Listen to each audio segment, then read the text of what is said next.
If you're selling a high-ticket service to business owners specifically, and you're using the same sales techniques you learned from an online course or YouTube videos, I want to tell you something that might save you a ton of deals. And the thing is that those techniques are probably costing you your business in the long term, and the reason is way simpler than you think. You see, the business owner on the other end of your call has watched the same videos you have, especially in B2B sales. Now, the thing to understand is that there is a fundamental difference between selling to a consumer and selling to a business owner. And most salespeople either do not know this or they know it and they choose to ignore it in any way.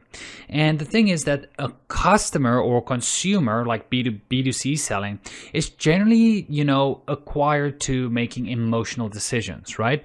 They want the outcome. They want to feel better. They want to look better, right? They want to earn more, lose more weight, and maybe find love if you're a coach, right?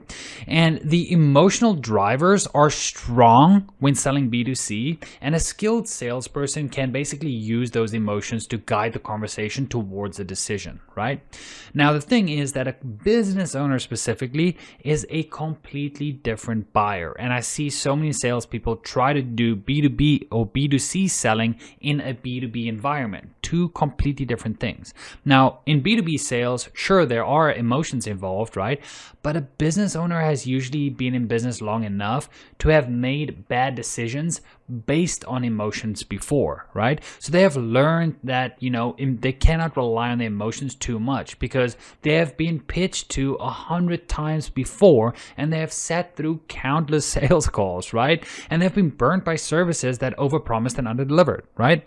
And in addition to that, they've probably consumed an enormous amount of content about business, marketing, and yes, about sales techniques online, right? So when you're busy selling and you run a pattern interrupt on a business owner who has watched, Alex Hormozi's content, for example, they're going to recognize it immediately, right? And if you use, takeaway closers on somebody who has read about takeaway closers, they're going to feel it happen in real time. And the moment they feel like sales technique is being used on them, trust is going to evaporate, not partially, but completely. And I've seen it happen countless times, right?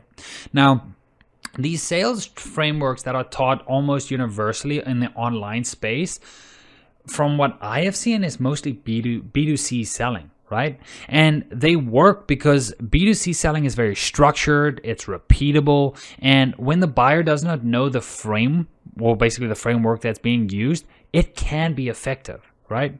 However, in B2B selling, specifically when you're selling to sophisticated business owners who have been around the block, the framework itself becomes the problem, right? And the frame shifts, right? They feel fake because the permission-based questions, they are going to feel manipulative, right? And the artificial scarcity tactics that, everybody tries to use, right?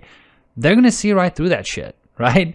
And every transition that you try to make from one phase of the call to the next phase is going to feel like the salesperson is changing gears in a way that the prospect can, hear and see it from a mile away, right? It is literally like sounding the alarm bells for a prospect, right? And personally, I've been on the receiving end of those calls as a buyer many, many times, right? I love to get on sales calls because I love to see how people pitch, right? It's just a hobby of mine. And every single time, that I get on those calls, I can feel the structure immediately. And as soon as I feel the sales structure being used, I start looking for the exit personally. Not because the service was bad, but because the approach felt dishonest and scripted, right? And it made me feel like I was just another number to them, right? And when a prospect feels like they're just part of a sales process, that you do with everybody else that comes on a call, they're going to lose trust instantly, right? So let's ask the question, what does a great B2B sales conversation actually look like, right? Because that's probably what you're here for. Now, in my own business, right, selling where we sell to online business owners every single day, here's what I have learned personally.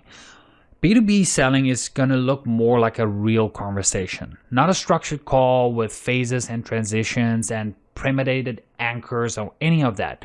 Just two people talking about a problem and figuring out if we have a solution for it, right? Now, the only thing running in the background of my mind when I'm taking these B2B sales calls is a two-part filter. First is, does this person actually qualify for what I offer, right? Are they in a position to afford my services? Are they in a position, for example, right? In order for us to help a business, right, where we place high-level salespeople within our clients' businesses, they need to have their lead flow figured out. If they don't have their lead flow figured out, we cannot help them, right? And the second part to this is, does my service genuinely solve the problem that they are describing, right? A lot of times business owners come to me thinking that they need to replace an underperformer, and I'm sometimes just completely honest with them where I just break it down. Maybe it's, the quality of the leads. Maybe it's bad leadership. I've had that a week ago where I couldn't place a closer into one of my potential clients, even though they wanted to pay me whatever I wanted. I could not do it because I knew the closer that I was going to place within that organization was going to fail, right? So two-part filter, right? Does this person qualify for what I have to offer? And, does my service actually solve their problem, right? And if the answer to both of those is yes, I simply have an open and honest conversation about it. I don't shift frames. I don't manufacture urgency, right? I don't use any techniques. I just talk to them like a human who I might be able to help, And here's what I have found. That approach alone closes more deals than any framework I have ever used in my entire life, right? Why? Because the prospect feels respected, right? They feel like they are talking to somebody who genuinely is trying to figure out if they can help, rather than somebody that is just trying to extract money from them, right? Now, the pitch in B2B is not a specific moment, right? You should stretch the pitch across the entire conversation, right? And every time basically you reflect back on what the prospect has told you, either, about their problem, make that part of the pitch, right? Every question that helps them, right? Or every question that basically helps them, articulate their pain more clearly, right? That is part of the pitch. Right? And by the time you get to the point of talking about your actual service, the prospect has already sold themselves on why they need your solution, right? And your job is simply just to show them why your solution is the right fit, right? Now, one of the places where B2B selling goes wrong, right, most consistently, is the price conversation, right? Now, in B2B or B2C, right? So in B2C, the frameworks, there's often a framework that, consists around revealing the price, right? You anchor high, you stack the value, you use comparison pricing, right? And then you reveal the number with a dramatic pause and a reframe, right? That's generally B2C selling. Business owners, however, see straight through that shit instantly, right? And the moment they see that, the credibility you have built throughout the entire call just starts to erode, right?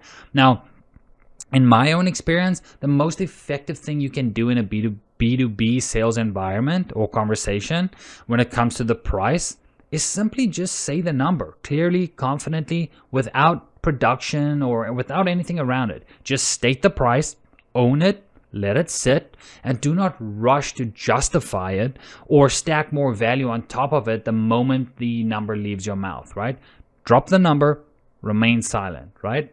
Because if you rush, that rushing signals insecurity, and insecurity in selling signals risk to a buyer, okay? Now, if you had a genuine conversation up to that point, and if the prospect feels, or understands what, they are getting and why it solves their problem, the price conversation is almost never an obstacle people think about, right? The obstacle is almost always, it's almost always kind of the thing that they think about before you actually bring up the price, right? Now, the single biggest shift that I made, how I approach B2B selling, was changing the goal of the call from closing this person to qualifying this person, right? And turning them into a lead, or from a lead into a prospect where they're qualified, right?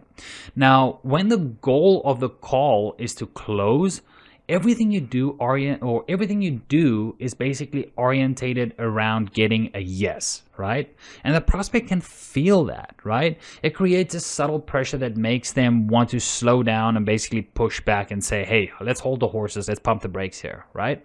Now, when the goal of the call is to figure out whether you can actually help this person, the energy completely changes on the call, right?